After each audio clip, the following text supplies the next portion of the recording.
Bonjour à chacune et chacun, c'est une joie de vous retrouver, même si moi je ne vous vois pas, mais voilà, ça c'est la réalité qui le veut.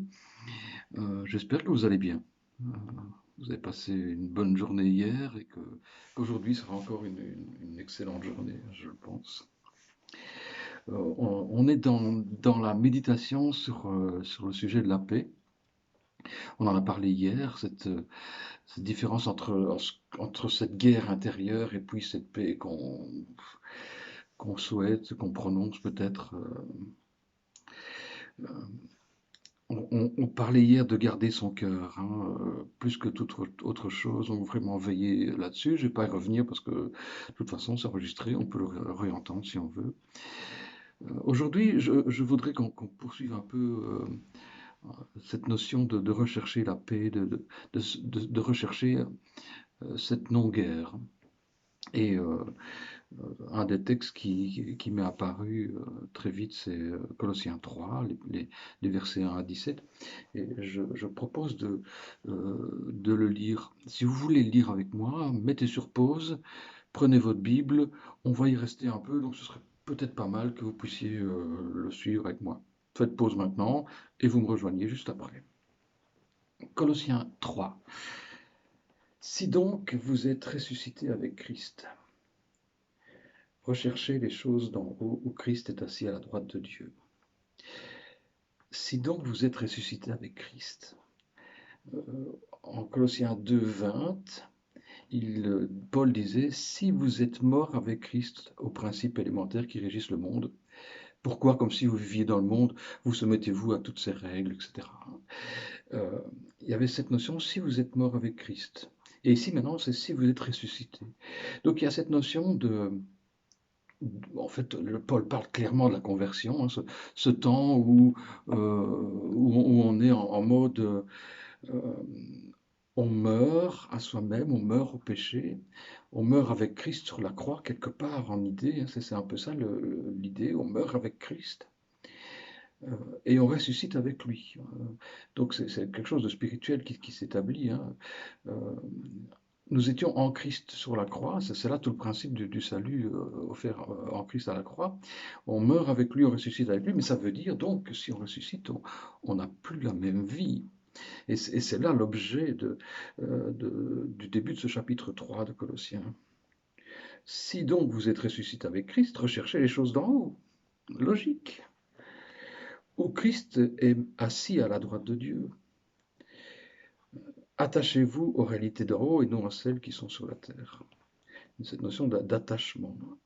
On va voir que ces 17 premiers versets, euh, moi je les appelle petits manuels pour vivre la paix en Christ. Au verset 15, il va aborder cette paix en Christ bon, évidemment, il y a plein de thématiques dans ces versets, mais ça rejoint fortement notre thématique de la paix et donc la paix en Christ. Attachez-vous aux réalités d'en haut et non à celles qui sont sur la terre. Verset 3, en effet, vous avez connu la mort et votre vie est cachée avec Christ en Dieu. On n'est plus vivant à cette réalité-ci, même si évidemment physiquement, intellectuellement, on est toujours, hein, mais spirituellement, on a une autre réalité, on a une autre vision des choses, on a un autre comportement. Le cœur a été transformé. Hein. Ce Romains 12, les versets, hein, le renouvellement de l'intelligence, renouvellement de notre être. Hein, on est une autre personne. Et donc, quand Paul commence avec si donc vous êtes ressuscité en Christ, si donc vous êtes une nouvelle personne, alors il y a tout ça qui va changer. Et c'est peut-être dans le si donc vous êtes ressuscité en Christ, peut-être aussi une façon de dire est-ce que vous l'êtes vraiment Et donc, c'est une remise en question aussi. Est-ce qu'on est vraiment passé par la conversion? Moi, j'ai la certitude que dans les églises, bon nombre de personnes se disent chrétiens, chrétiennes, et ne sont pas passées par une véritable conversion.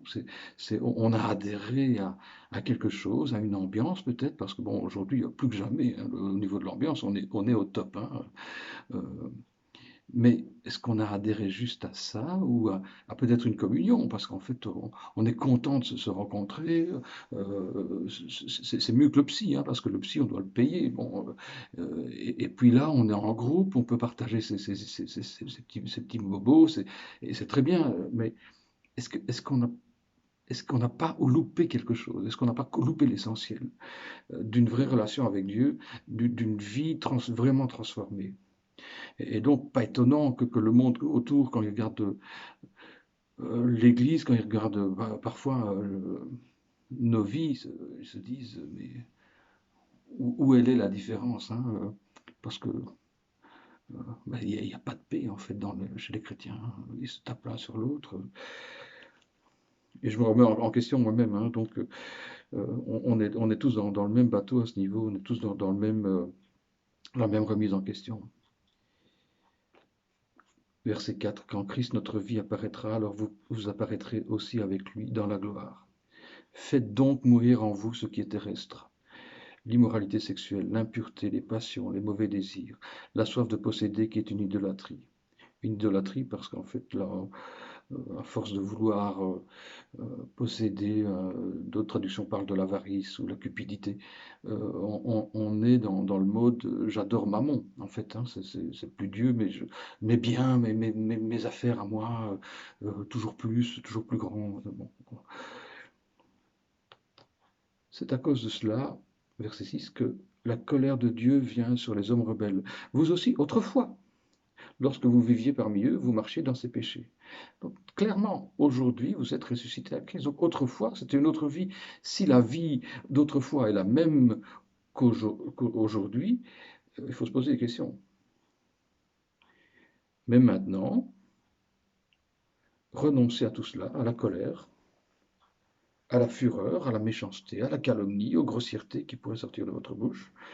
J'ai encore du boulot à faire à ce niveau-là. Euh, et renoncez. C'est pas votre vie actuelle.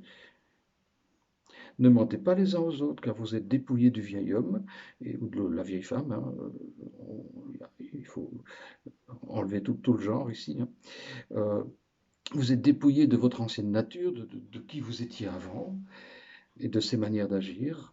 Et alors, quelque chose d'intéressant, vous avez, en enlevant cette vieille nature, vous avez revêtu la nature nouvelle. On a revêtu la nature nouvelle qui se renouvelle pour parvenir à la vraie connaissance conformément à l'image de celui qui l'a créé. Donc on a dévêtu quelque chose et il est question de ne pas aller le rechercher, hein. Le vieux vêtement, on le jette clairement et puis il faut se revêtir de quelque chose d'autre, conformément à l'image de celui qui l'a créé.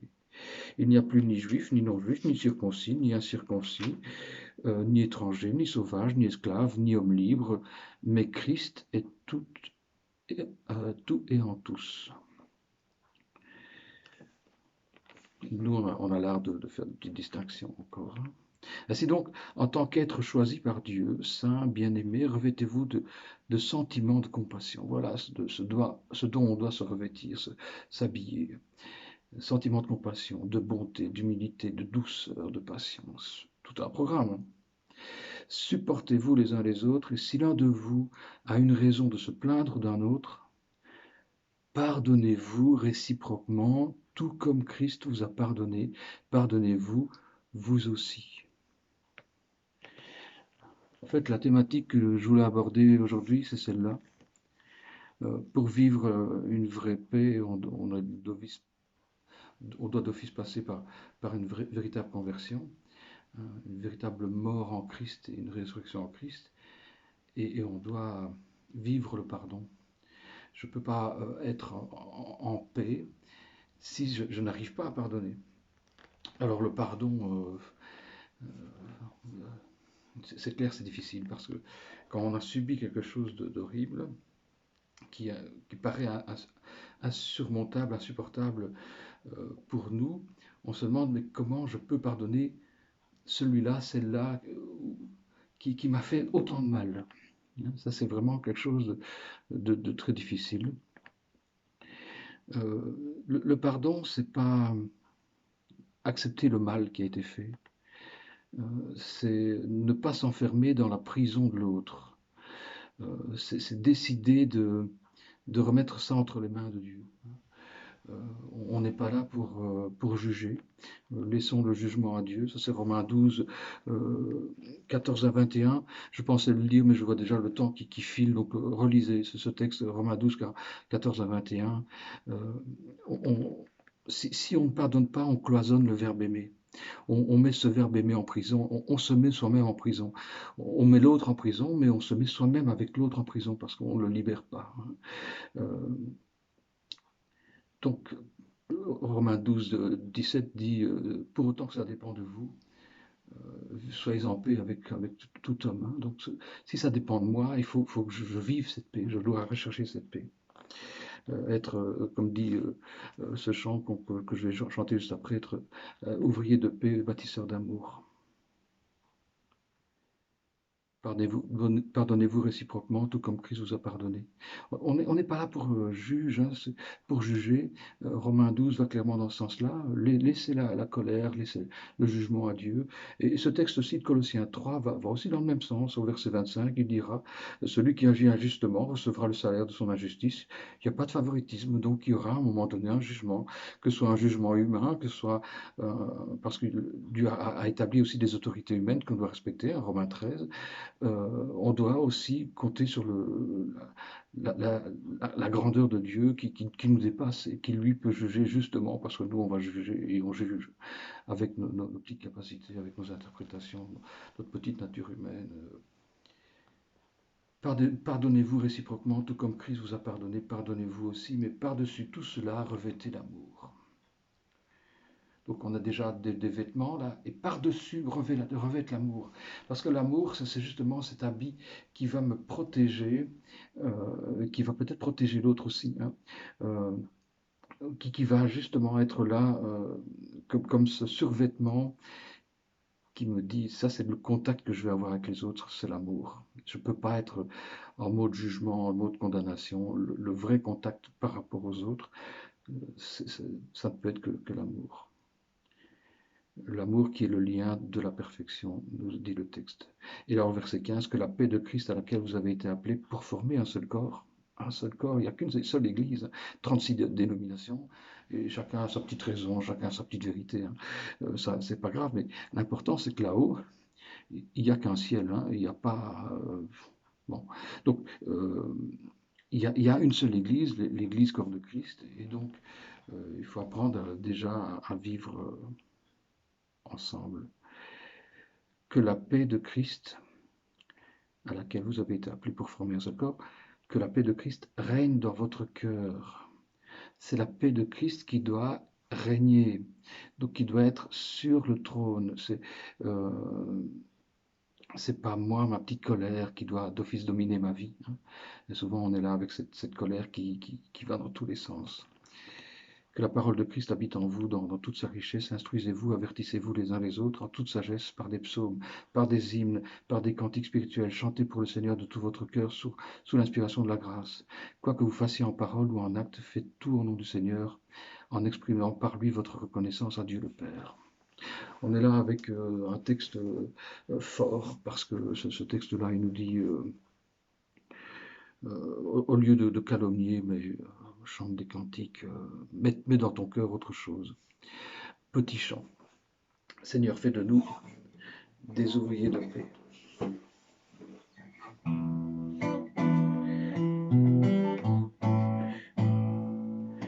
Seigneur, fais de nous des ouvriers de paix. Seigneur, fais de nous des bâtisseurs d'amour. Là où demeure la haine, que nous apportions l'amour. Là où se trouve l'offense, que nous mettions le pardon. Seigneur, fais de nous des ouvriers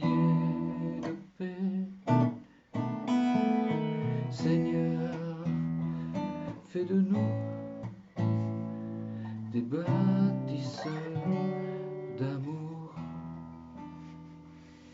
Un autre texte fort, c'est Matthieu 6, 14 et 15.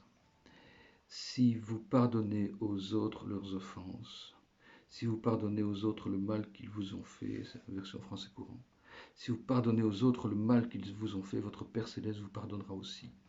Mais, dit le texte, si vous ne pardonnez pas aux autres, votre Père ne vous pardonnera pas non plus.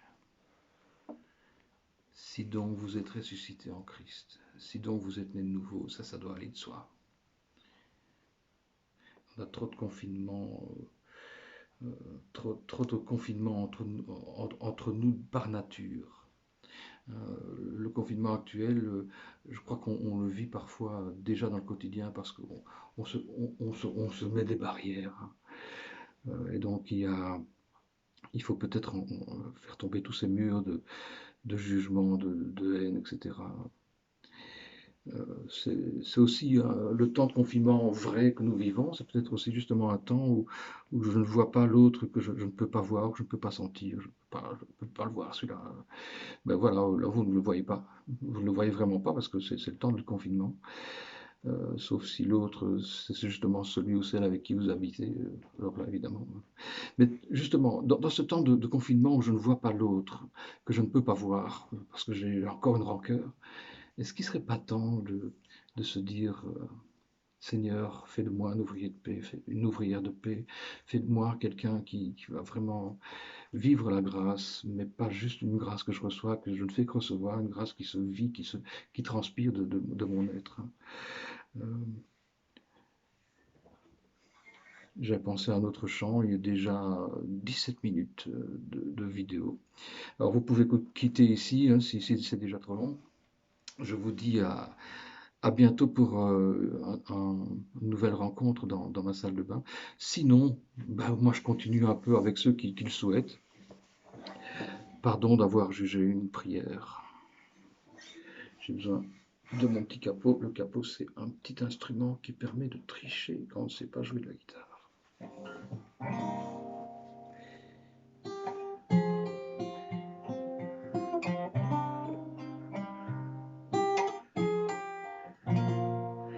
Pardon, pardon d'avoir jugé.